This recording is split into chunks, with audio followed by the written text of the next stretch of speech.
ये कहानी है उन पहाड़ों की जो खामोश हैं लेकिन सब कुछ कह जाते हैं। इस सफ़र की शुरुआत होती है शहरों की गर्मी से दूर पहाड़ों की तरफ, एक ऐसी जगह जहां वक्त धीरे धीरे चलने लगता है। ये है लद्दाख। ठंडी हवाओं, शांत पहाड़ों और अनंत आसमान की जमीन। यहाँ न शोर है न गर्मी, सिर्फ एक गहरा सुकून।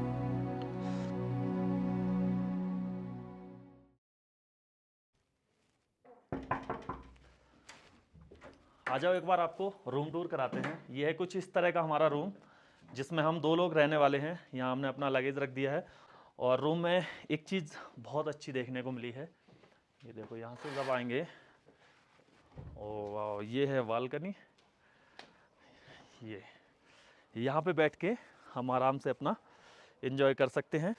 और यहाँ सामने के नज़ारे आप देखिए कितने खूबसूरत हैं। तो अभी मैं हूँ अपनी लद्दाख ट्रिप पे, जिसका पैकेज मैंने लिया है ई ट्रिपो से, जिसमें इन्होंने काफ़ी अच्छी सुविधाएं प्रोवाइड कराई हैं। अगर आप लोग लद्दाख आने का प्लान बना रहे हैं तो आप लोग भी पैकेज ले सकते हैं ई ट्रिपो से, जिनकी सारी डिटेल्स मैंने अपने डिस्क्रिप्शन में डाली हुई है, जहाँ से जाके आप इनसे कॉन्टैक्ट कर सकते हैं। अभी सुबह के 10 बज चुके हैं। हम लोग निकलने वाले हैं लेह के साइट सीन करने के लिए। टैक्सी हमारी आ चुकी है। चलिए जल्दी से बैठते हैं।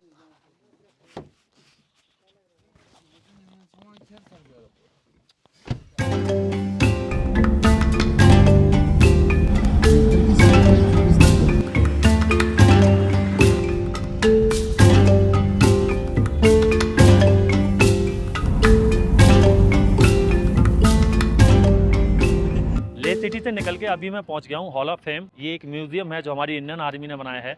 और यहाँ पे कारगिल वॉर के समय की कुछ हमारे जो सोल्जर थे उनकी यूनिफॉर्म रखी हुई हैं, उनके वेपन रखे हुए हैं। वो सारी चीज़ें हमें देखने को अंदर मिलेंगी। ये जो म्यूजियम है बना हुआ है श्रीनगर से जो लेह हाईवे है उसके पास में। और यहाँ पे जब आप टिकट लेते हैं तो टिकट के साथ में आपको एक तो ये मिलता है की चेन, और एक मिलता है ये मैग्नेट।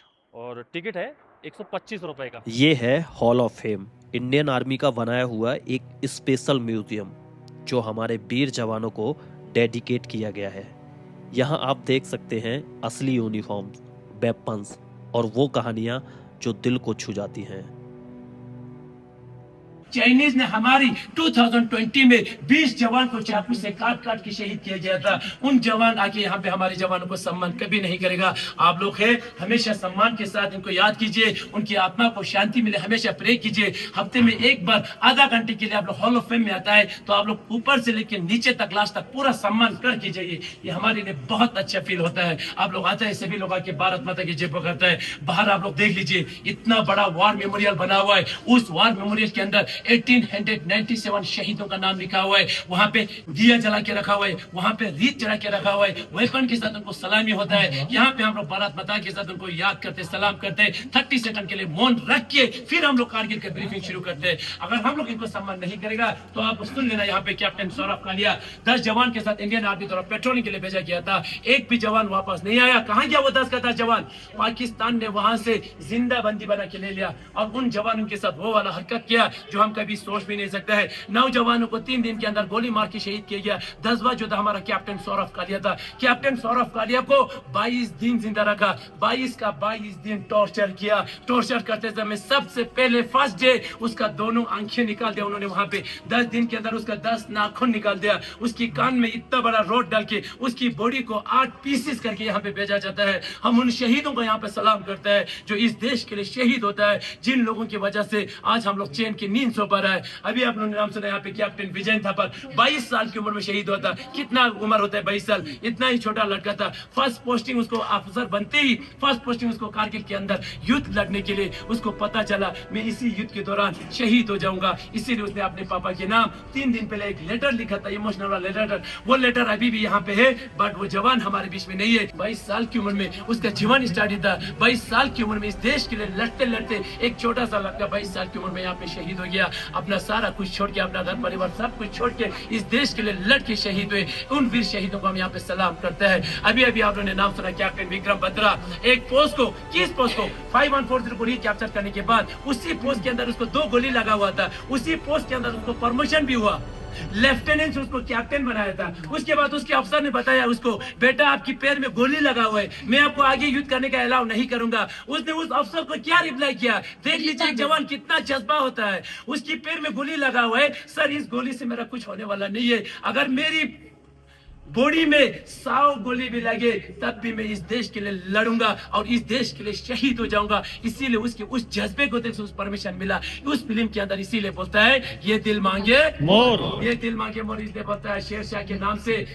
बट 2 गोली लगने के बावजूद भी, अपना खुद का एक एग्जांपल लीजिए, छोटा सा अगर कांटा लगता है तो हम लोग कितना बवाल मचाता है। वो 2 गोली पैर में उठाने के बावजूद भी पाकिस्तान के 3 बंकर को बर्बाद किया उसने। कम से कम 15-20 पाकिस्तान को मार गिरा के, जैसे कैप्टन विक्रम बत्रा 2 गोली लगने के बावजूद भी इस टॉप के ऊपर जा रहा था। वो अपना सपना जो पूरा करने के लिए, इसको वापस लाने के लिए जा रहा था, उसके सामने से नहीं, बैक साइड में 5 गोली लगाने के कारण वो वहां पे शहीद हो गया। उन वीर शहीदों को सलाम करने के लिए आता है आप लोग, उनको समझने के लिए पे आता है। मैंने आप लोगों को स्टार्टिंग में बताया, ये हॉल ऑफ फेम बाहर एक मार्केट की तरह म्यूजियम नहीं है, ये हॉल ऑफ फेम पूरा शहीदों को सम्मान करने के लिए बनाया हुआ है। 48 में वार हुआ था, 62 में वार हुआ, 65 में वार हुआ, 71 में वार हुआ, 1999 में वार हुआ, 2020 में वार हुआ।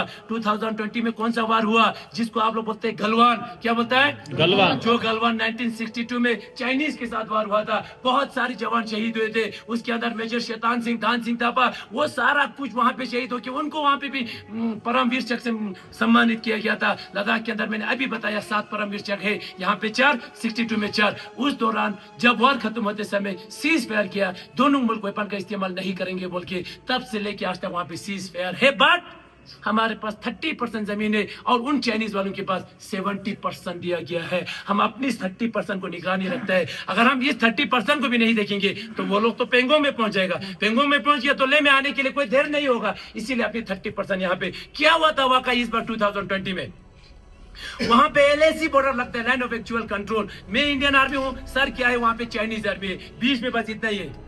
यहाँ पे देवर लगा के फेंसिंग लगा हुआ है। हम लोग जाता है अपना फेंसिंग को ठीक करके वापस आ जाता है, और वो लोग आता है अपनी फेंसिंग को ठीक नहीं करता है। ठीक होता है क्योंकि हम लोग उसको हाथ नहीं लगाता है। वो लोग फेंसिंग ठीक होने के कारण अपना फेंसिंग आराम से निकालता है और हमारी फेंसिंग को लात मार के अभी भी वहां पे जमीन कैप्चर करता है। तो इसीलिए आप लोगों ने सुना होगा लद्दाख के अंदर हमेशा हाथापाई होता है बोल के चाइनीज के साथ। बट इस बार क्या हुआ, 1962 में, अभी 2020 में आप लोगों ने सुना होगा एक कर्नल का नाम, कर्नल भिकुमुला संतोष बाबू, 16 बिहार में कमांड करते थे। बिहार एक रेजिमेंट है, यूनिट है, उस यूनिट के अंदर वो CO है, कमांडिंग ऑफिसर। 800 लोग आता है, उस 800 का वो कमांडर था। एक पेट्रोलिंग की टाइम पे वो भी चला गया वहां पे पेट्रोलिंग के लिए, अपनी जमीन को देखने के लिए। 20 जवान को लेके किया था। 20 जवान जैसे पेट्रोलिंग किया, वहां से वापस आते समय 20 जवान को चाइनीज के 300 जवान मिलकर घेर लिया और वहां पे वेपन का इस्तेमाल नहीं होता था। उन्होंने वहां पे अचानक शार्प वेपन का इस्तेमाल किया। शार्प वेपन का मतलब लकड़ी के ऊपर फेंसिंग वायर बिछा हुआ था, इस तरह गोल गोल करके। एक फेंसिंग वायर अगर यहाँ पे लगेगा, वो फेंसिंग वायर यहाँ से निकल जाएगा, इतना नोकीला होता है। हाथों में चाकू उठाया था, लोहे का रॉड उठाया था, उससे मार मार के हमारे 20 जवान को वहां पे शहीद किया। हम लोग ऊपर से दौड़ के नीचे तक गया और वहां पे अपने जवानों को बचाने की कोशिश किया, बट वहां पे पूरा शहीद हो चुका था। और सभी जवानों को पानी के अंदर इस तरह दबा के रखा था। जैसे हमने उनको सीधा किया, किसी का भी चेहरा देखने की उसमें नहीं था, क्योंकि उन्होंने पूरा चाकू से कटा हुआ था। इंडियन आर्मी ने उसका बदला ले लिया, ऐसा नहीं कि हम लोगों ने बदला नहीं लिया। 20 की जगह 43 को मार गिराया, बट हम उसको बदला नहीं बोलते हैं। उस बदले से मेरे एक जवान वापस नहीं आ सकता है। एक जवान उस माँ के लिए कितना अहमियत रखते हैं, उस माँ को पता है। 20 जवान इस देश के लिए कितना अहमियत रखते हैं, वो हमें पता है। तो इसीलिए सम्मान करते हैं यहाँ पे। जब मैंने इन वीर जवानों के बारे में सुना, उनकी कुर्बानियों को समझा, तो दिल भर आया और आंखें खुद ब खुद नम हो गईं। कारगिल के ये हीरो जिन्होंने हमारे आज के लिए अपना सब कुछ दे दिया। मैं इस म्यूजियम से बाहर तो निकल आता हूँ, लेकिन दिल का एक हिस्सा यहीं रह जाता है। इन वीरों के लिए बस एक ही शब्द, जय हिंद।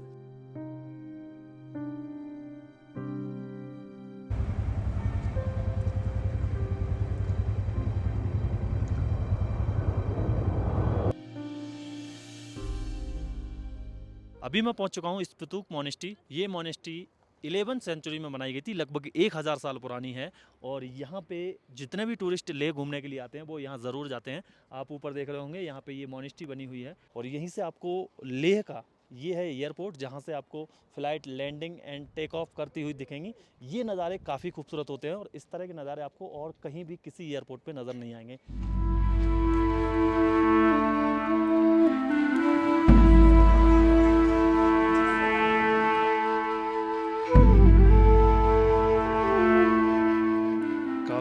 ऊंचाई से सीढ़ियाँ चढ़ते हुए हम लोग ऊपर पहुंच चुके हैं मोनेस्ट्री पे। और यहाँ से जो नज़ारे हैं बेहद ही शानदार हैं। ये देखो, ये जो आप देख रहे हैं ये पूरा इंडस वैली है। यहाँ से आपको शायद एक रिवर नज़र आ रही होगी। ये देखो, ये जो नदी है ये इंडस नदी है। ऊपर देखो सूखे हुए पहाड़ हैं, लेकिन जहाँ जहाँ आपको हरियाली नज़र आ रही है वहाँ से ये इंडस रिवर निकलते हुए जा रही है, जिसको हिंदी में सिंधु नदी भी बोलते हैं। तो इस तरह के यहाँ से नज़ारे हैं, काफ़ी खूबसूरत। और ऊपर यहाँ देखोगे तो ये मोनेस्ट्री है। और ये जो हिस्सा आप देख रहे हैं ये वाला, ये काफ़ी पुराना हिस्सा है। अभी मैं मोनेस्ट्री से अंदर दर्शन करके आया हूँ। अंदर भगवान बुद्धा की एक प्रतिमा थी और वहाँ पे मैंने कुछ हिंदू देवी देवताओं की भी प्रतिमा देखी, जिसमें एक जो प्रतिमा थी वो माता काली की प्रतिमा थी। बुद्धिज़्म में दीप जलाना बहुत इम्पोर्टेंट होता है। ये ज्ञान का सिंबल है। पहले सिर्फ याक वाटर यूज़ होता था, लेकिन अब लोग डालडा, रिफाइंड ऑयल भी डोनेट कर देते हैं। अभी मैं जिस रोड पर ट्रेवल कर रहा हूँ ये नेशनल हाईवे 1 है। ये लद्दाख की सबसे इम्पोर्टेंट लाइफलाइन रोड में से एक है। ये हाईवे लेह को कारगिल और श्रीनगर से कनेक्ट करता है। इसकी लंबाई अप्रॉक्स 420 किलोमीटर है। सप्लाई, मूवमेंट, डिफेंस सब इसी रूट से होता है। सिविलियन ट्रेवल के लिए भी यही मेन रूट है लद्दाख का। तो अभी मैं पहुंच चुका हूं लेह के तीसरे साइट सीन यानी गुरुद्वारा श्री पत्थर साहिब। 16-15 सेंचुरी में यहाँ पे गुरु नानक देव जी आए थे यहाँ पे तपस्या करने के लिए। तो बताते ऐसे हैं कि यहाँ पे एक राक्षस हुआ करता था, उसने गुरु नानक देव जी पे यहाँ पे एक पत्थर फेंक के मारा। ऊपर एक चोटी है उसके ऊपर से उसने यहाँ पे पत्थर फेंक के मारा, तो वो जो पत्थर था वो मोम का हो गया। तो वो पत्थर आज भी यहाँ पे मौजूद है और ऐसा बताते हैं कि उस पत्थर के ऊपर गुरुदेव जी की आकृति बनी हुई है, इसीलिए इसको गुरुद्वारा पत्थर साहिब जी बोला जाता है। तो ये जो गुरुद्वारा है इसकी देखरेख इंडियन आर्मी द्वारा की जाती है। चलिए चलते हैं अंदर। क्या है कि अंदर वीडियोग्राफी या फोटोग्राफी अलाउड नहीं है।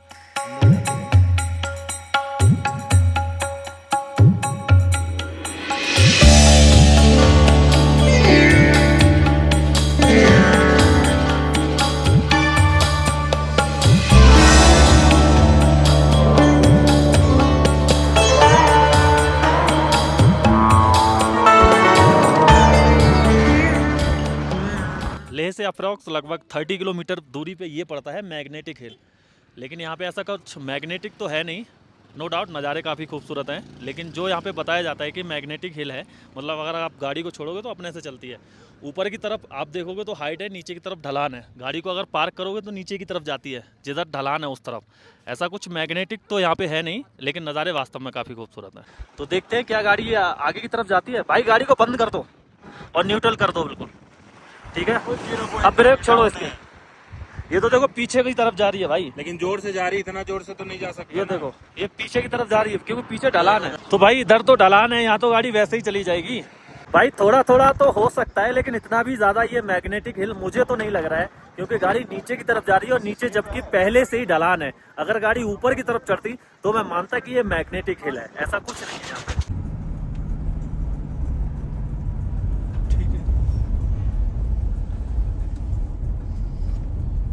और यहाँ से आगे भी हम बढ़ रहे हैं अपने चौथे साइट सीइंग पॉइंट की ओर, जिसको संगम के नाम से जाना जाता है, क्योंकि आपको बता दूं वहाँ पे संगम होता है इंडस रिवर और जांस्कर रिवर का।